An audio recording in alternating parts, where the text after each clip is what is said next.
Hi, I'm Roy Atwood, and this is Studio 3A. I'm joined, as always, by my superfluous co-host, Anna Bundy Hagler. Do you know what that word means? I'm Googling it.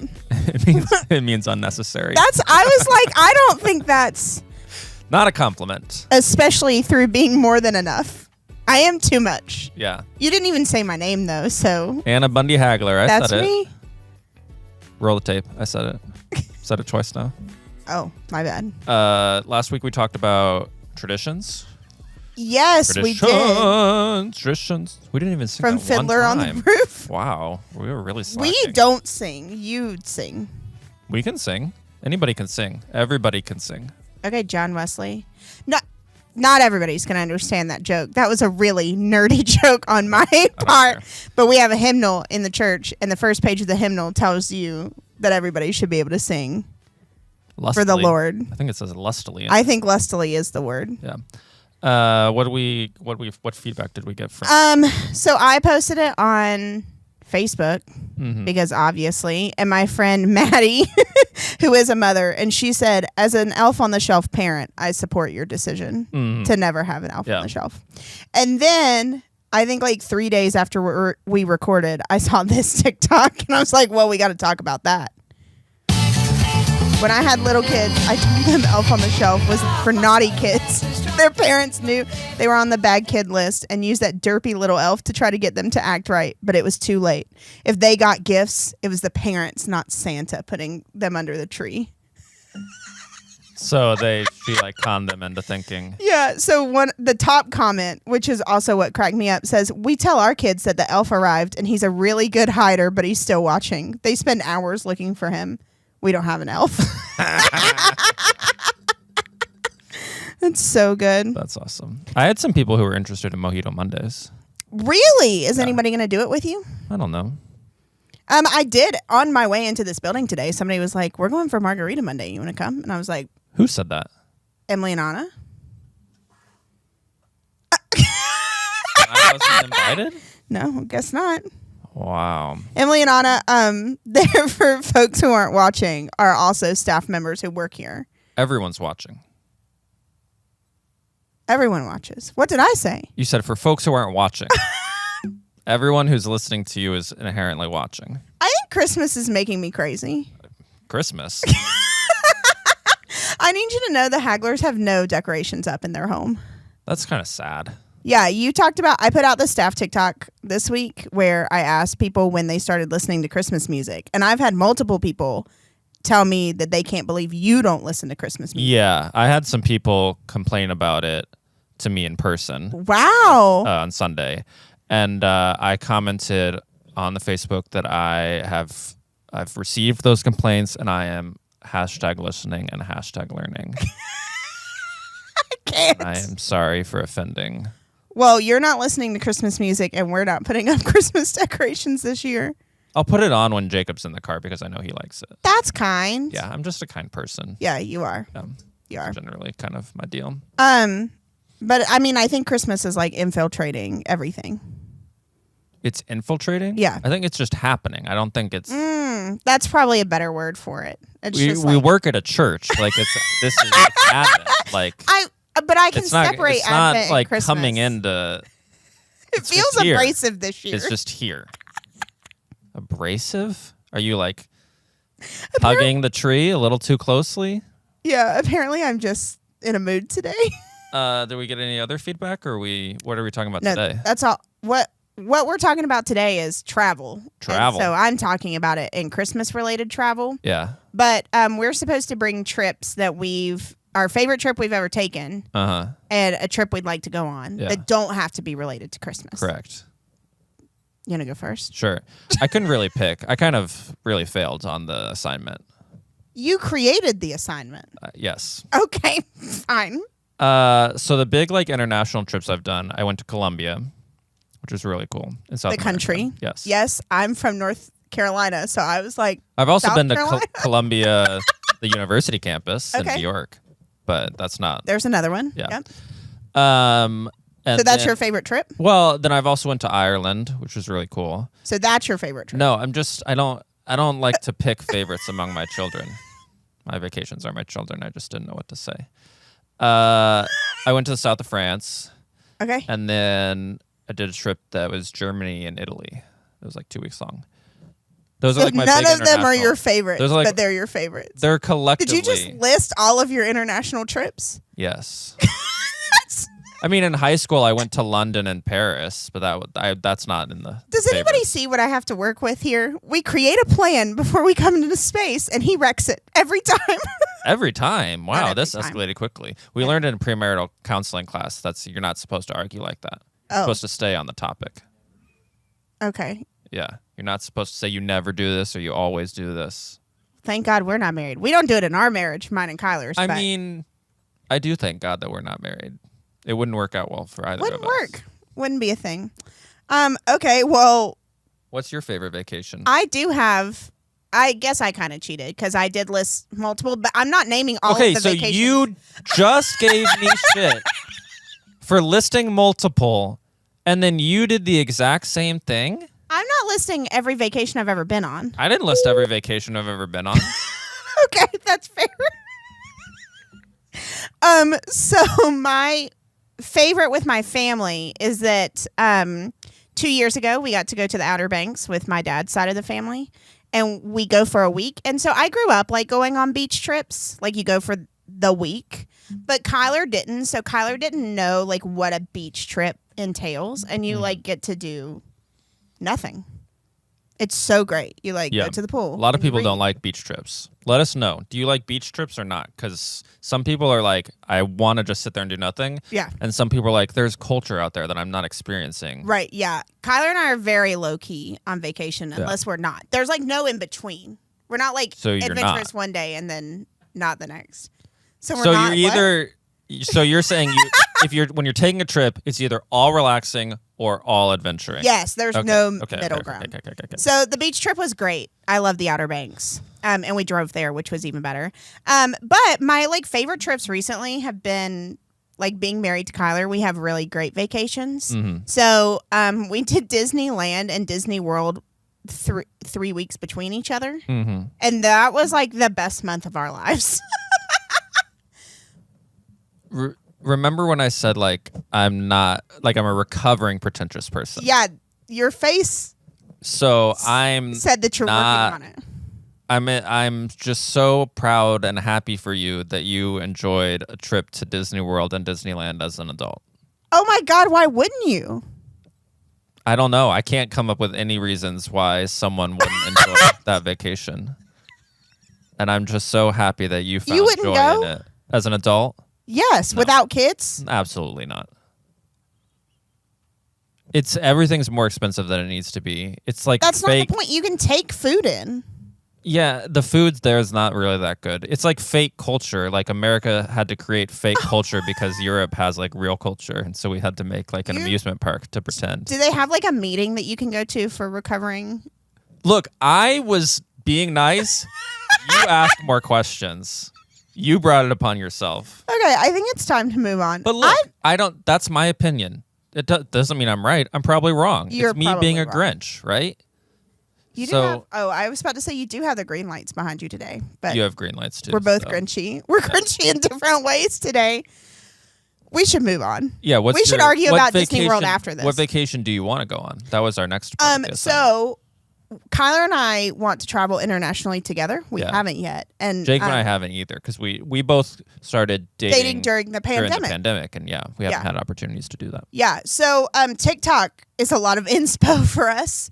But we want to go somewhere that's like snowy and cold and like maybe you can see northern lights, maybe not, whatever. I found this TikTok of Finland recently. Ooh, I really do want to see the Northern Lights at some point. Look, that doesn't even look Oh real. my gosh, Look how cute that is. it'd be really cold, but it would be awesome. Oh, the reindeer, real reindeer. How could you not go there? I'd be a little scared on that road though. It's fine. Oh, okay, I'm not scared. Okay, great. Where would you like to go? Jacob and I really want to go to Greece. Oh, Greece is great. So that's one of like the European countries that I haven't been to. Yeah. Other would be like Spain and Portugal. Sounds like a really good trip. Yeah. But yeah, we want to go to Greece, and Jacob really wants to. There's a scene in Mamma Mia. Yes. I think it's It's one of my Mamma favorite Mia movies. 2. Are you going to recreate Mamma maybe Mia? it's Mamma Mia 1. I'm sorry, I don't know. And Meryl Streep is like Meryl Streep is like running up the stairs of this really long staircase on a That's little the island. first one. This in the first one. Yeah. She has like a scarf and she like throws the scarf off. The winner takes it all. Yeah, exactly. So that's The we want to go to loser Greece standing small. just to reenact that scene. That's the entire point. Wow. This has been really full of Surprises. yes. So we want to know what's your favorite vacation you've been on. Yeah. I realized all the vacations I listed were not with my family. I wasn't gonna bring it up. I don't know if they're going to watch this episode or not. I might need to apologize later. Okay. But we want to know what our friends' favorite vacations are and what is a vacation you'd like to take. And I want your hot take about Disney World, personally. I already gave it. We'll talk about it later. Nice and warm for you. Why don't you transition us to the next thing? That felt gross. Oh my God. The next thing is a video of the week that I don't know what it is because you planned this episode. Can't transition really. So the video of the week this week is I don't know. I was waiting for you to fill in the blank. It's Christmas oriented because we're all cooking and baking and doing all the things. So to do that, you need a recipe, right? Sure. Yeah. All right. This is what recipes are like. We moved to LA. My father gets a job at a farm restaurant. My Uncle Junior works there, who is a Jehovah's Witness, believe it or not. He went from Catholic to Jehovah. My favorite is when it's got the jump to recipe. Why? But yes, I would. I would like to jump to the recipe. Jacob and I were making pumpkin mac and cheese for Thanksgiving. Ew. It's actually really good. It's actually really good. Okay. And we had to have 2 devices just to find the because the ingredients were at one point on the website and the steps were at another point on the website. So we had to have a phone on the ingredients for the sizes of all the spices and all the measurements, and then we had to have an iPad with the directions. Oh my God. People, just simplify it. Just simplify it. And then we tried to put it in in reader mode. That didn't work. It would refresh and go out. Yeah. It's chaos. Speaking of chaos, I'm going to talk a little bit about Christmas travel. There you go. Christmas travel is one of the things that brings both excitement and stress in equal measure. It's a season of love and joy, but also a time when the act of getting to our loved ones can feel overwhelming. The hustle of the airports, the packed highways, and the stress of coordinating everything can make us question why we put ourselves through it year after year. But as exhausting as it can be, there's something undeniably sweet about the effort, something that reminds us of why we go to such lengths to travel. We travel because we want to be with the people we love. I've had my fair share of Christmas travel chaos. My family lives in North Carolina, and the first year that I was in Dallas, I knew that I had to be home for Christmas. And while I left about a week before the holiday, apparently everyone in Dallas that year left on the same day I was. I remember that I was late to the airport because my friend was late picking me up, and it probably took 20 minutes to even get to the drop-off of the airport. The TSA line was more than 30 minutes long, posted, and because of that chain of events, I knew that boarding had started when I entered the TSA line. In that moment, I felt like everything was against me. If I didn't make it on time, I wouldn't get to North Carolina for Christmas, and I suddenly felt tears burning in the corners of my eyes, and then I was embarrassed. Because who cries at the airport? TSA, famously, took even longer than the posted 30 minutes, and I heard my name being called over the intercom for boarding. I thought that was only for people who were in trouble. It was finally my turn to go through security, where I loaded up my bags and walked through the scanner, only to be the unlucky gal who needed a pat down. It was in that moment that my tears turned into full sobbing, and I was scaring the TSA agents around me. They finished, and I went running through the airport to find my gate, praying that they would continue to call my name and not give up on me. What I realize now, definitely not while I was sobbing running through the airport, is that I knew that I was lucky to go home for Christmas. Living in a different state from your family means that you're not promised any holiday or celebration together, and I didn't want to take that for granted. The good news is that I did get on that plane, although I was the last one on, and I was a sobbing mess. But it was Southwest, and the front middle seat was open, like it was meant for me. When we landed 2 hours later, my dad and brother were already waiting for me in the baggage claim. 2 people I adored who I hadn't seen in 4 months, which for me was a new thing. In that moment, the chaos and stress of travel didn't matter. What mattered was the connection, the shared memories, and the joy of being with people I loved. But I also recognize that not everyone has the luxury of traveling during Christmas. For some, it's a matter of conflicting work schedules, financial constraints, or other challenges that prevent them from being able to go home. For these people, the season can feel especially isolating.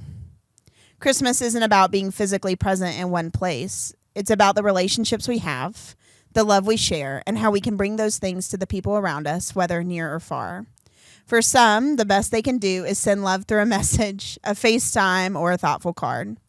So if you're able to travel this Christmas, remember that it's a gift. It's a blessing to be able to show up for those who we love, to share in the small moments and in the big ones. I'll always be grateful for the years I've been able to travel home, even when it wasn't easy or convenient. There's something profoundly humbling about the act of traveling for love, about the way it strengthens bonds and reaffirms that no distance can truly separate us from the ones we hold dear. This Christmas, as you pack your bags, fight through the airport lines or navigate icy roads if you live anywhere other than Dallas, remember why you're doing it. You're making an effort for the people you love the most. And if you're not able to travel, remember that the love you share doesn't require a plane ticket or a long drive. It's the words, prayers, and love you carry in your heart. The season may come with stress, but it also brings sweetness in ways we can't always predict.